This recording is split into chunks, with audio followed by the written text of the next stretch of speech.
Luto tayo ng isa sa masarap na almusal sa umaga. Ayan. So, bubuksan natin yan.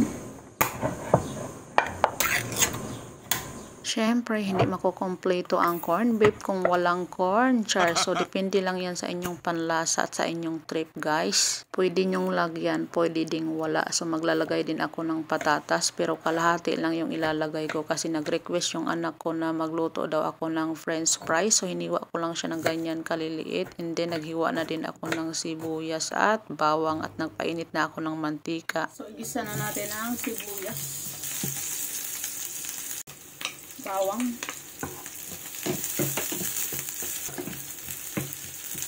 Unahin natin ang patatas. Pag-add ako ng paminta. Kaunting nor liquid seasoning. And then, mix-mix lang natin. I-add na natin itong corned beef.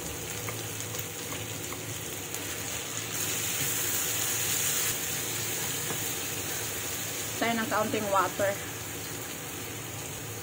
para maluto yung patatas. I-add na natin tong mais. And then maglalagay tayo ng itlog.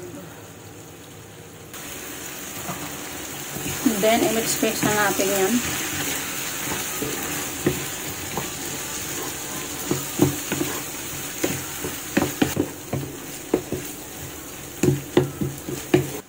Siyempre tikman natin.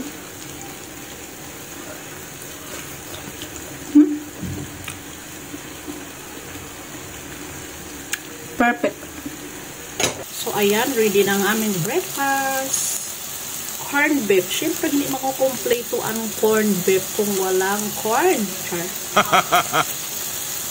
I hope na nag-enjoy kayo sa aking vlog for today. So, thank you for watching. See you on my next video. Bye!